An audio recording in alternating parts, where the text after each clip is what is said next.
بسم اللہ الرحمن الرحیم۔ آج کل دیکھا گیا ہے کہ لوگ اپنی پریشانی بتاتے ہیں کہ گھر کے اندر برکت نہیں ہے، گھر کے اندر آمدنی خوب ہے لیکن برکت نہیں ہے۔ اس کی کیا وجوہات ہیں؟ جہاں پر بہت ساری وجوہات ہیں وہاں پر چند وجوہات ایسی ہیں جس پر ہماری نظر نہیں ہے۔ نمبر 1، میاں بیوی کا صحبت کے بعد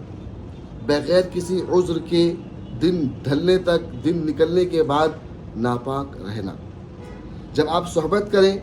تو مستحب یہ ہے کہ اسی وقت آپ جنابت جو کر لی آپ نے پاکی حاصل کر لیں۔ کسی وجہ سے بھائی معاملہ ایسا ہے کہ نہیں کر سکتے، مکان چھوٹا ہے، پانی کی قلت ہے یا جو بھی، فجر میں آپ اٹھیں، غسل کریں، فجر کی نماز پڑھیں۔ لیکن آپ یوں ہی سوئے رہے ناپاکی کی حالت میں، صبح کا سورج نکل گیا، آپ کی فجر بھی غائب ہو گئی،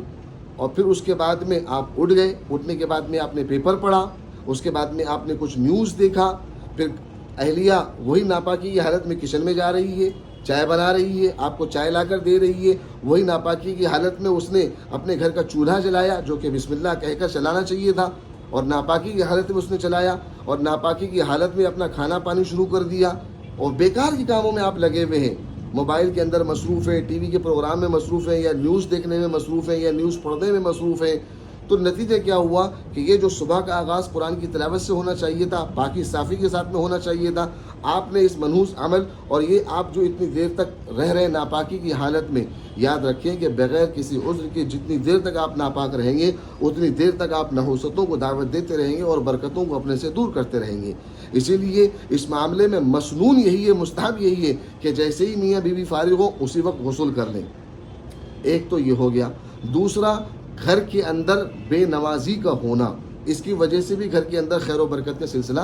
چاہتا رہتا ہے۔ معلوم یہ ہوا کہ گھر میں بوڑھی ساس ہے، وہ ایک نماز پڑھ رہی ہے، یا تو یہ کہ گھر کی بہو نماز پڑھ رہی ہے اور گھر کے تمام لوگ نماز سے بے خبر ہیں۔ اس چیز کی وجہ سے بھی گھر کے اندر کی برکتی ختم ہو جاتی ہے، آمدنی تو آتی ہے لیکن برکت ندارت۔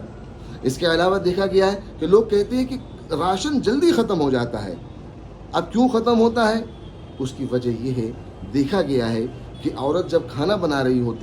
ہونا تو یہ چاہیے تھا کہ وہ اللہ کا ذکر کرتے ہوئے کھانا بناتی اور اللہ سے لو لگاتے ہوئے کھانا بناتی، اس لیے کہ آپ کا یہ عمل دراصل آپ کے شوہر کی خدمت، آپ کے بچوں کی خدمت، آپ کی ساس کی خدمت، آپ کے سسر کی خدمت، گھر میں آنے والوں کی خدمت، آپ اتنے اللہ کے بندوں کی خدمت کرنے کے لیے اللہ نے آپ کو قبول کیا، تو سوچئے کہ آپ کا مقام اور معیار اللہ کی نظر میں کیا ہوگا۔ مگر ہم نے اس عمل کو کہ جس خدمت کی وجہ سے اللہ کی رحمت متوجہ ہونے والی تھی، کہ جس خدمت کی وجہ سے اللہ رب العزت رحمت کے فیصلے اور آپ کی مغفرت کے فیصلے کرنے والے تھے، آپ نے اس عمل کے اندر کیا کیا؟ ذکر کے بجائے آپ نے کچن کے اندر اپنا موبائل سیٹ کر دیا اور اس کے اندر آپ نے پروگرام کو شروع کر دیا۔ یہاں پروگرام چل رہا ہے اور یہاں پر آپ کا کھانا بن رہا ہے۔ اب بتائیے کہ آپ کا ایک دماغ پروگرام کی طرف، دوسرا دماغ کھانے کی طرف، پھر اس کے بعد میں آپ پوچھتی ہیں شوہر سے کھانا کیسا بنا؟ اب ظاہر سی بات ہے کہ شیطانیت کے ساتھ میں جب کھانا بنایا گیا، بغیر اللہ کو یاد کر کے بنایا گیا، ہونا تو یہ چاہیے تھا کہ اللہ کا شکر ادا کیا جاتا کہ اللہ تو نے ہمیں اتنی وسعت سے نوازا، اتنے اچھے رزق سے نوازا، اس کا شکر ادا کرتے ہوئے بہترین ذکر میں مصروف ہو کر کھانے کو بناتے، تو کھانا اگر بیکار بھی بنتا تو کھانے والوں کی زبان سے یہی نکلتا کہ کھانا بڑا لذیذ تھا۔ اب یہ ٹی وی دیکھتے ہوئے، موبائل دیکھتے ہوئے، پروگرام دیکھتے ہوئے آپ نے، نتیجہ کیا ہوا؟ اس عمل کی وجہ سے بھی گھر سے برکت گئی۔ آپ برتن دھو رہی ہیں، وہاں پہ آپ نے موبائل چلا رکھا ہے، پروگرام میں آپ مصروف ہیں، نتیجہ کیا ہوا؟ جب دسترخوان پہ بیٹھتے ہیں تو دیکھا گیا ہے کہ اس طریقے سے صاف کیے جانے والے برتن میں کہیں نہ کہیں کچھ گندگی نظر آتی ہے، جس کی وجہ سے کیا ہوتا؟ جب گندگی نظر آتی ہے تو دلوں کے اندر میل آتا ہے، انسان کسی کی قربانی کو پھر سمجھنا نہیں سمجھ پاتا۔ اب عورت کہتی کہ میں آپ کے لیے برتن دھوں، میں آپ کے کپڑے دھوں، میں آپ کے لیے کھانا بناؤں، لیکن آپ کو میرے قدردانی ہی نہیں ہے۔ ظاہر سی بات ہے کہ جس اعلیٰ مقام پر اللہ نے آپ کو کھڑا کیا تھا اور جن صفات کے ساتھ میں آپ کو کام کرنا تھا آپ نے وہ نہیں کیا، اس لیے اللہ تعالیٰ نے لوگوں کے دلوں میں سے آپ کی عظمت کو نکال دیا، اور اب آپ گلے شکوے کرتے رہتے ہیں کہ اتنے سالوں سے کر رہے ہیں، اتنی خدمت کر رہے ہیں، اور اتنا سب کچھ کرنے کے بعد نہ شوہر احترام کرتا ہے، نہ ساس احترام کرتی ہے، نہ کوئی کیوں نہیں؟ اس لیے کہ جو احترام والی چیزیں اللہ نے دی تھی آپ نے ان کا احترام نہیں کیا۔ اس لیے تو یہ تمام کی تمام چیزیں ایسی ہیں کہ جس کی وجہ سے گھر کے اندر بے برکتی داخل ہوتی ہے۔ اب ان اعمال کے بعد میں دیکھیے کیا ہوتا ہے، ان اعمال کے بعد میں یہ ہوتا ہے کہ جب آپ ناپاک ہیں، شیطان آپ کے ساتھ میں ناپاک ہیں، تو نماز سے آپ دور ہیں۔ جب نماز سے آپ دور ہیں تو ظاہر سی بات ہے کہ تم دنیا کی تمام برائیاں ہمارے پاس میں آئیں گی، اس لیے کہ کہا گیا ان الصلاۃ تنہی عن الفحشاء والمنکر،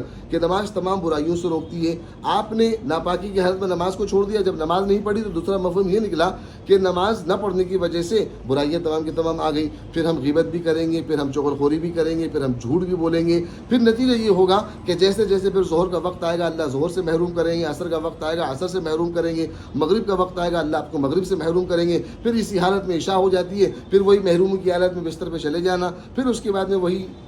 جو کل گزرا آج پھر وہی۔ اسی لیے گھر کے اندر اگر ہم چاہتے ہیں کہ خیر و برکت کا معاملہ ہو، ہم چاہتے ہیں کہ شوہر ہمارا احترام کرے، شوہر چاہے کہ بیوی احترام کرے، بیوی چاہے کہ ساس سسر اور نند دیور احترام کریں، داماد چاہے کہ سسرال والے اہتمام کریں، تو سب سے پہلے فوری طور پر ناپاکی سے پاک ہونے کی عادت ڈالیں، دوسرے نمبر پر نمازوں کا اہتمام کریں، تیسرے نمبر پر عورت جب گھر کا کھانا بنائے تو ذکر کے ساتھ میں بنائے، موبائل کے ساتھ میں نہ بنائے، مرد جب گھر سے باہر نکلے صبح اٹھے تو پہلے پاکی حاصل کرے، نماز پڑھے، قرآن کی تلاوت کرے، گھر سے نکلے تو سلام کرتا ہوا خوش ہو کر نکلے، اور جب گھر کے جو دوسرے لوگ ہیں وہ بھی قرآن پڑھنے کا معمول بنائے، ذکر و اذکار کا ماحول بنائے، پھر دیکھیں گھر کے اندر کس طریقے سے خیر و برکت آتی ہے۔ یہ تین چیزیں نہ کرنے کی وجہ سے دنیا کے تمام فساد اور دنیا کے تمام جھگڑے گھروں کے اندر ہوتے ہیں۔ وہ تین چیز کیا ہے؟ مستقل بغیر کسی عذر کے دن نکلنے کے بعد ناپاک رہنا۔ اب ظاہر سی بات ہے ناپاک ہے تو پھر ذکر سے بھی دور ہے، ناپاک ہے تو نماز سے بھی دور ہے، ہر چیز سے پھر ہم دور ہیں۔ دوسرے نمبر پر جو ہم کھانا بنا رہے ہیں، جو ہم کپڑے دھو رہے ہیں، جو برتن دھو رہے ہیں، ذکر کرتے ہوئے لیکن ہم نے موبائل کو ساتھ میں یا پروگراموں کے ساتھ میں، تو ان تمام چیزوں سے ہٹ کر فوری طور پر پاکی حاصل کریں، فجر کی نماز کا اہتمام کریں۔ جہاں آپ نے فجر پڑھی اللہ آپ کو لازم ظہر کی توفیق دیں گے، جہاں ظہر پڑھیں گے عصر کی توفیق ہوگی۔ ایک عمل دوسرے عمل کی رغبت کا جذبہ اور ایک عمل کو عملی جامہ پہنانے کا جذبہ اور راستہ ہے وہ، تو فجر پڑھیں تو خود بخود ظہر کے لیے راستہ کھلے گا، ظہر پڑھیں عصر کے لیے راستہ کھلے گا، مغرب پڑھیں عشاء کے لیے راستہ کھلے گا، عشاء پڑھیں ممکن تہجد کے لیے بھی راستہ کھل جائے۔ اسی لیے یہ برے اعمالوں سے ہٹ کر نیک اعمال کے ساتھ میں اپنے گھر کے اندر رہیں، پھر دیکھیں آنے والی آمدنی چھوٹی ہی کیوں نہ ہو اس کے اندر کیسی برکت ہوتی ہے۔ آپ چھوٹی ہی خدمت کیوں نہ کریں لیکن سب کی نظروں میں آپ رہیں گے اور اللہ آپ کا اکرام، لوگوں کے دلوں کے اندر احترام ڈال دیں گے، لوگ بھی آپ کو، چونکہ آپ اللہ کی نظر میں مکرم ہو گئے، اور جب اللہ کی نظر میں بندہ مکرم ہو جاتا ہے تو دنیا اس کی قدموں میں ہوتی ہے۔